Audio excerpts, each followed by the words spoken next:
High সবাইকে, welcome back to my channel. তোমার channel ভালো আছো? আমি অনেক অনেক ভালো। তোমার আর একটা ব্লগ ভিডিও শেয়ার করে চলো, ধামাকাতার ব্লগ ভিডিও।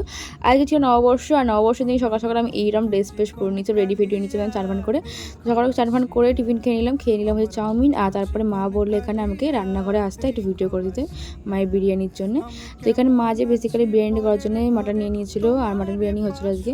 সেখানে মাটনের পিসগুলো বেশ ভালো রকমই ছিল। তো ওইখানে মাটনটা ধুয়ে মা সিদ্ধ করতে বসে বললো।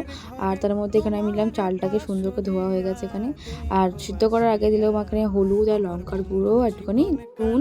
আর নুন দেওয়ার পর এখানে দিয়ে হচ্ছে আলু ভাজতে দিয়েছিলো আমাকে, আর মা বলেছে তুই কর। এবার আলু ভাজলাম, তারপর এখানে আলু ভাজা হয়ে যাওয়ার পর পেঁয়াজগুলোকে বেরেস্তা করে নিলাম, আর কিছুটা পেঁয়াজ আমি রেখে দিলাম, সেটাকে মাংস কষার জন্য রেখে দিলাম। পেঁয়াজটা কষানো হয়ে যাওয়ার পর আমি এত কটা উপকরণ নিয়ে বসে পড়েছিলাম আর এখানে রান্না করার জন্য। এখানে আদা রসুন পেস্ট সবই রাখা হয়ে গেছিলো আমার এখানে। চলো রান্নাটা করা যায়। এই যে ভাজা পেঁয়াজগুলো আমি করছিলাম বেরেস্তার জন্য, সেখান থেকে কিছু পেঁয়াজ আমি রেখে দেওয়ার পর ওখানে আমি আদা রসুন পেস্ট দিয়ে দিয়েছিলাম। সেটা ভালো করে কষিয়ে নেওয়ার পর টমেটো কুচি দিয়েছিলাম অল্প করে, আর সেটাকে ভালো করে কষিয়ে নিলাম। ভালো করে সুন্দর করে কষিয়ে নেওয়ার পর এটাকে একটুখানি রেখে দিলাম 5 মিনিটের মতন, জাস্ট একটুখানি পেস্ট হওয়ার মতন যাওয়ার মতন। আর তারপর এখানে ছিল হচ্ছে শুকনো লঙ্কা, জিরে, ধনে একটু পেস্ট, আর সেটাকে সুন্দর করে পেস্ট করে দিয়েছিলো মা আমাকে, আর সেটা বেটে দিয়ে দিয়েছিলো, আমি সেটা দিয়ে দিয়েছিলাম রান্নাতে। আর এখানে দিচ্ছিলাম হচ্ছে টক দই 250 গ্রাম মতন ফাটিয়ে নিয়েছিলাম, ভালো করে টক দইটাকে ফাটিয়ে নিয়েছিলাম, 250 গ্রাম মতন টক দই দিয়েছিলাম এখানে আমি।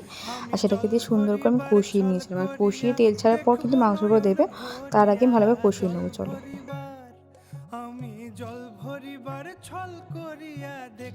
দেখো অ্যাকচুয়ালি মাটন বলে আমরা একবার কিন্তু সিটি মেরে নিয়েছিলাম, নাহলে কিন্তু আমরা সিটি মারতাম না। তো একবার সিটি মেরে নিয়েছিলাম, তারপর সেটাই সুন্দর সেদ্ধ হয়ে যাওয়ার পর আমরা কিন্তু সেটাকে রান্না করে কষিয়ে নিয়েছিলাম। প্রায় অনেকক্ষণ ধরে মাংসটাকে কষিয়েছিলাম, কষিয়ে কষিয়ে দেখতে তেল পুরো ছেড়ে দিয়েছে এখানে, আর মাংসটা সুন্দর করে কুক হয়ে গেছে। তারপরে আমি এখানে অন্য একটা পাত্রে, যেখানে বিরিয়ানিটা আমাদের কুক হবে অ্যাকচুয়ালি, সেইখানে আমি নিয়ে নিয়েছিলাম। আর সেই পাত্রের মধ্যে আগে নিয়েছিলাম ঘিটা সুন্দর করে চারিপাশে হাঁড়িতে লাগিয়ে নিয়েছিলাম। লাগিয়ে নেওয়ার পর এখানে ফার্স্টেই দিলাম হচ্ছে মাটনটা পুরোটা দিয়ে দিলাম, আর একটুখানি গ্রেভি আমি উপরে রেখে দিতে বলেছিলাম মাকে, তার জন্য একটু গ্রেভি রেখে দিচ্ছিলো। তো সব মাটনটা দিয়ে দেওয়ার পর আমি দিলাম হচ্ছে আলুগুলো অল্প অল্প দেওয়া হচ্ছিলো, সবটা দেওয়া হয়নি ফার্স্টে। আলু দেওয়ার পর আমি একটা জায়গায় দিয়ে দিয়েছিলাম হচ্ছে এখানে দুধ আর কালার, একটুখানি ফুড কালার দিয়েছিলাম, তোমরা পারলে কেসে দিতে পারো। আর তারপরে এখানে দিয়েছিলাম কেওড়া জল, গোলাপ জল, আতর। সেটাকে দেওয়ার আগে দিলাম চাল, আর তারপরে ওই যে যেটা বানিয়েছে সেটা দিয়ে দিলাম। সেটা সুন্দর করে চারিপাশে দিয়ে দেওয়ার পর এখানে বিরিয়ানি মশলা দিয়ে দিলাম। আমরা কিন্তু কোনো রকম আর বানাইনি এবারে বিরিয়ানি মশলা, নর্মালি কেনাগুলো আমি ইউজ করেছি। তারপরে অল্প একটু ঘি দিয়ে আবার একটা লেয়ার করে নিলাম, আর ডিমগুলো সুন্দর করে লুকিয়ে দিলাম সাইডে, একটা ডিমগুলো লুকিয়ে দিয়েছি। তারপর এখানে আবার একই রকমভাবে প্রসেসে করে নিলাম।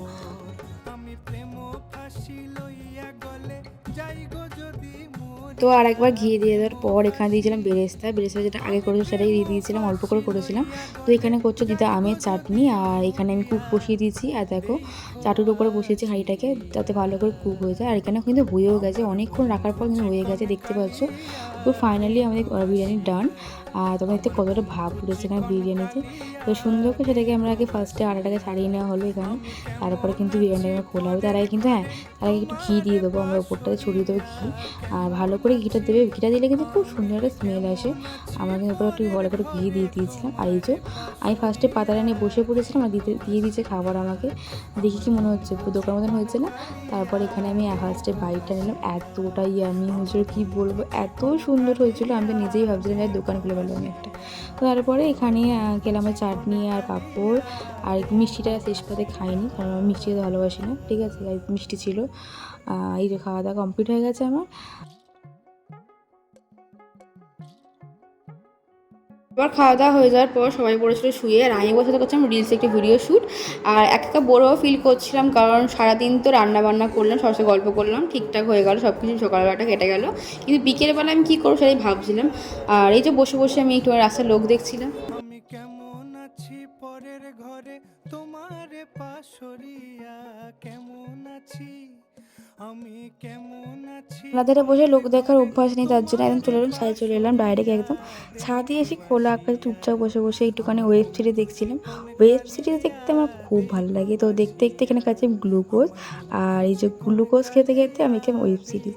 মানে খাওয়া দাওয়া আমার চলবে সারাক্ষণই, আর মুখ সারাক্ষণই চলে বলতে গেলে।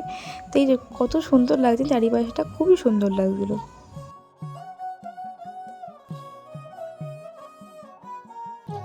সকাল থেকে নিচে একবার না নামার পর দেখছি এসে আমি দোকানে পুজো হয়েছে, আর নিজেদের দোকানে পুজো হয়েছে। তো দোকান অ্যাকচুয়ালি ভাড়া নিয়ে নিয়েছিল, কিন্তু তারপরও নিজের দোকানই বলা যায়।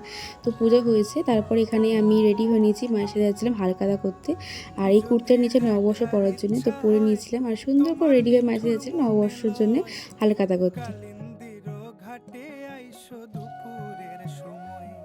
যদি দেখার ইচ্ছা হয় তোমার। তো আমরা চলে এসেছি হালখাতা করতে। দেখতে পাচ্ছ কত ভিড় হয়েছে, সোনার দোকানে যে এত ভিড় হয় বুঝতে পারিনি, এতটা ভিড় হয়েছে যে কি বলবো।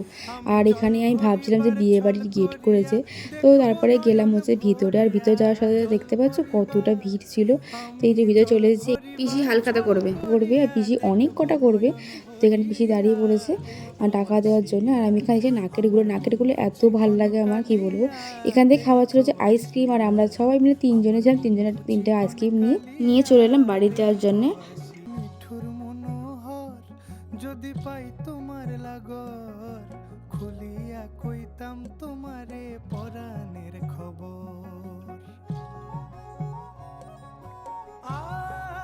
সবাই মিলে আমরা খেলাম হচ্ছে ফুচকা, আর খেয়ে দিয়ে চলে এলাম বাড়ির দিকে। তো সুন্দর লাগে রাস্তাটা, আমার একটা ভিডিও করে নিয়েছিলাম ওই জন্য। এত সুন্দর লাগে রাস্তাটা, ফাঁকা লাগে রাস্তাটা, খুব সুন্দর লাগছিলো। তো পেটটা কিন্তু ভর্তি ছিল, কিন্তু খেতে বসতে হতো আমাকে। তো খেতে বসে পড়ছিলাম, রাতে বিরিয়ানি নিয়েই বসেছিলাম খেতে। তো খেয়ে দিয়ে উঠলাম। তাদের ইয়াটা হয়ে যাওয়ার পর পেটের মধ্যে একটু জায়গা থাকে না, তারপরে আমি খেলাম হচ্ছে কোল্ড ড্রিঙ্কস। আর কোল্ড ড্রিঙ্কস খেতে আমার খুব ভালো লাগে, তোমরা বলতে পারো অ্যাকচুয়ালি প্রিয় জিনিস হচ্ছে কোল্ড ড্রিঙ্কস আমার। দেখা হচ্ছে নেক্সট ভিডিও, নেক্সট কোনো ব্লগে। সকলকে অনেক অনেক ভালোবাসা, চ্যানেলটা সাবস্ক্রাইব করতে ভুলো না। বাই।